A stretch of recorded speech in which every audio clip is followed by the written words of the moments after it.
কি করে বুঝবে সে তোমার প্রেমে পড়েছে? কি করে বুঝবে মনে মনে সে তোমাকে ভালোবেসে ফেলেছে?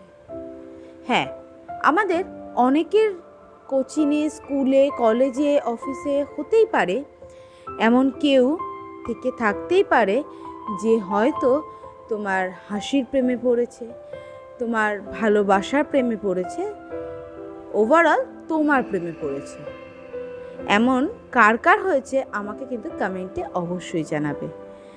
তো আজকে তোমাদের সাথে আমি এটা নিয়েই আলোচনা করব যে কিভাবে বুঝবে বা কি কি সিমটম দেখলে তুমিও খুব সহজেই বুঝতে পারবে যে সে তোমার প্রেমে পড়েছে। সেটা ছেলেও হতে পারে, আবার কোনো মেয়ের ক্ষেত্রেও হতে পারে। তো চলো বেশি কথা না বাড়িয়ে ডিরেক্টলি দেখে নেই সে পয়েন্টগুলো কি কি, এবং কি কি জানলে আমরাও বুঝতে পারবো যে আমার সামনে থাকা ব্যক্তিটি আমার প্রেমে পড়েছে কিনা বা তার আমাকে ভালো লাগে কিনা। দেখো, ভালো লাগা ভালোবাসা দুটো ডিফারেন্ট একটা বিষয়। ভালো লাগাটা সবাই বুঝতেও পারে এবং বলেও দেয়, কিন্তু ভালোবাসাটা বা প্রেমে পড়া বিষয়টা কিন্তু খুব সহজে না ছেলেরা না মেয়েরা কেউই কিন্তু প্রকাশ করতে চায় না। তো প্রকাশ না করেও কিভাবে আমরা জানতে পারবো যে সে তোমার প্রেমে পড়েছে কিনা, আজকে সেই টিপসগুলোই তোমাদেরকে দেব। আশা করছি টিপসগুলো তোমাদেরও খুব ভালো লাগবে। ভালো লাগলে আমার ভিডিওটাকে একটা লাইক করে দিও। তো চলো দেখে নিই টিপসগুলো কী কী। নাম্বার 1, তোমার সামনের ব্যক্তিটি যদি তোমাকে ভালোবাসে, তাহলে তার সাথে যখনই তুমি কথা বলবে, যখন তার সাথে তুমি কোনো বিষয় নিয়ে আলোচনা করবে, সেটা হতে পারে তোমার অফিসিয়াল কোনো বিষয়, তোমার স্কুলের কোনো পড়াশোনা বা তোমার কলেজের কোনো বিষয়, হোয়াট এভার ইট ইজ, কিন্তু সে যখন তোমার সাথে সেই সময় বিষয় নিয়ে কথা বলবে, সে কিন্তু তোমাকে নম্র ভদ্র একটা রূপ দেখাবে। সে আর 5টা বন্ধুবান্ধবের সাথে ঠিক যেরকমভাবে কথা বলে, যেই টোনে কথা বলে, তোমার সামনে যখন তোমার কোনো বিষয় নিয়ে সে আলোচনা করবে বা তোমার সাথে কথা বলবে, সে কিন্তু তার ভয়েসটা অনেকটা লো হয়ে যাবে, সে একটু শাইনেস গলায় চলে আসবে, একটা আলাদাই সুর তার গলায় কিন্তু বাজতে থাকবে। এটা তুমিও ঠিক টের পেয়ে যাবে। আর একটা জিনিস সবসময় খেয়াল করবে যে সে আর 5টা লোকের সাথে ঠিক কীরকম বিহেভিয়ার করছে আর তোমার সাথে ঠিক কীরকম বিহেভিয়ার করছে। তাহলেই তুমি খুব অতি সহজেই বুঝে যাবে যে সে তোমার প্রেমে পড়েছে কিনা। এটা হলো নাম্বার 1। নাম্বার 2 হচ্ছে আই কন্ট্যাক্ট। একটা মানুষ সবসময় জানবে যে একজন মানুষ কনফিডেন্সের সাথে আর একজন মানুষের সাথে আই কন্ট্যাক্ট করে কথা বলতে পারে, কিন্তু সে যদি তোমার প্রেমে পড়ে, সে কিন্তু তোমার সাথে আই কন্ট্যাক্ট করবে না। হয়তো তুমি ধরো তার সাথে অনেক কথা বলছো, অনেক আলাপ আলোচনা করছো, বাট সে হয়তো তোমার দিকে না তাকিয়ে বাইরের দিকে তাকিয়ে তাকিয়ে কথাটা শুনছে। তুমি হয়তো তাকে বলছো, আরে আমার দিকে তাকিয়ে শোনো, আমি কার সাথে কথা বলছি, আমি কি দেয়ালের সাথে? এটা হতেই পারে, কিন্তু সে তোমার চোখে চোখ রাখতে লজ্জা পাবে। তোমার চোখে চোখ রেখে কথা বলতে সে কখনোই পারবে না। তাই আই কন্ট্যাক্ট যদি না করে, বুঝবে সে তোমার প্রেমে পড়েছে।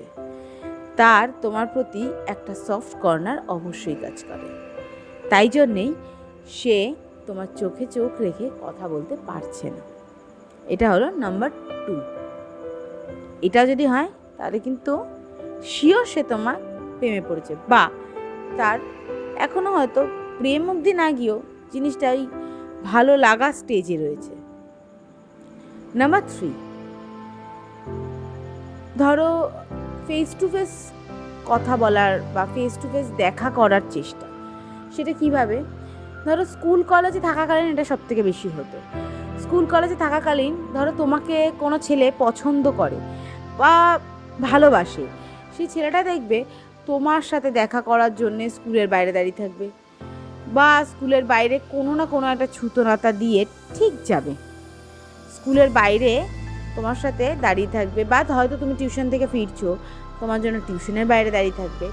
মোদ্দা কথা হলো সে যেন তেন প্রকারে তোমার সাথে দেখা করতে চাইবে, মানে সে তুমি কথা বলো বা না কথা বলো, সে তোমাকে দেখতে চাইবে, এক নজরের জন্য হলো সে তোমাকে দেখতে চাইবে।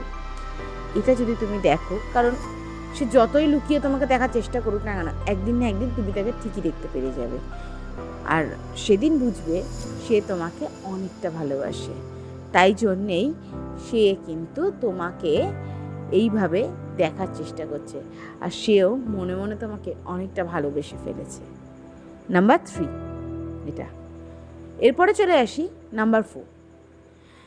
নাম্বার 4 হলো তোমার সামনের ব্যক্তিটি অন্যান্য সময় কিভাবে থাকলো না থাকলো সেটা কোনো ম্যাটার করে না, কিন্তু সে যখন তোমার সামনে থাকবে সে একটু টিপটপ পরিপাটি হয়ে থাকার চেষ্টা করবে, কারণ সে তোমাকে ইমপ্রেস করার স্টেজে এখনও কিন্তু উতরাতে পারেনি। তো তার তো একটাই চিন্তা থাকবে যে কিভাবে তোমাকে ইমপ্রেস করা যায়, এবং তার জন্যে তোমার সাথে কথা বলার ধরন পাল্টানো, তোমাকে ফেস টু ফেস দেখা খাওয়া, বা তোমাকে ইমপ্রেস করার জন্য একদম পরিপাটি হয়ে থাকা, এই প্রত্যেকটা জিনিসই কিন্তু সে যদি তোমার প্রেমে পড়ে থাকে তাহলেই করে থাকবে। কারণ সে কোনো ব্যক্তি তখনই আরেকজন ব্যক্তির জন্য ভাবে যদি কেউ তার মনে ছোট্ট একটা জায়গা করে নিতে পারে, তবেই কিন্তু তার জন্য ভাববে। নাম্বার 4 হলো। এবার নাম্বার 5 এবং আমার লাস্ট পয়েন্ট, যে পয়েন্টটা সবাই আমার সাথে একমত হবে, এবং এই পয়েন্টটাই কিন্তু হলো সবথেকে মোস্ট ইম্পর্ট্যান্ট একটা পয়েন্ট, যে পয়েন্টটা জানলে শুনলে তুমি এমনিই বুঝে যাবে যে সামনের ব্যক্তিটি তোমার প্রতি দুর্বল কিনা। পয়েন্টটা কি? সামনের ব্যক্তিটি যখনই তুমি কথা বলবে বা যখনই তুমি তার সামনে দাঁড়াবে, সে লজ্জা পাবে, তার গাল দুটো ব্লাশ করবে, সে সবসময় হাসবে তোমাকে দেখে, তার মুখে একটা হালকা মিচকি হাসি থেকেই থাকবে, এবং সে তোমাকে দেখলেই সেই হাসিটা কিন্তু তার ঠোঁট ঠিকরে বেরিয়ে আসবে। হ্যাঁ, এটা হলো ইম্পর্টেন্ট পয়েন্ট, কারণ যে তোমাকে ভালোবাসবে সে তোমাকে এক নজর দেখে তার মুখে কিন্তু একটা স্নিগ্ধ হাসি সবসময় থাকবে। সে যতই তোমার ওপর রেগে থাকুক না কেন, যদি কোনো কারণে তোমার ওপর রেগেও যায়, তারপরও কিন্তু সে তোমাকে দেখলে হাসবে, অবশ্যই হাসবে। তো এই 5টা পয়েন্ট আজকে আমি তোমাদেরকে বললাম। এই 5টা পয়েন্ট যদি তোমরা একটু নজর করে দেখো যে তোমাদের আশেপাশেও কেউ এই 5টা পয়েন্টগুলো নিয়ে ঘুরছে কিনা, তাহলে ভাববে সে তার সামনের ব্যক্তিটিকে অনেকটা ভালোবাসে এবং তাকে সত্যিকারের মন দিয়ে ফেলেছে।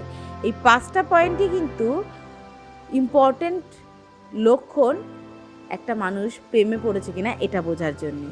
তো আজকের এই ভিডিওটা কেমন লাগলো আমায় কিন্তু কমেন্টে জানাতে ভুলবে না। ভালো লাগলে একটা লাইক করে দেবে, আর তুমিও যদি মনে করো তোমারও এরকম কোনো হিস্ট্রি রয়েছে বা তোমারও এরকম কোনো এক্সপিরিয়েন্স আছে, আমাকে কিন্তু কমেন্টে শেয়ার করতে পারো, আমিও তোমাদের কমেন্টে রিপ্লাই দেবো। Thank you so much.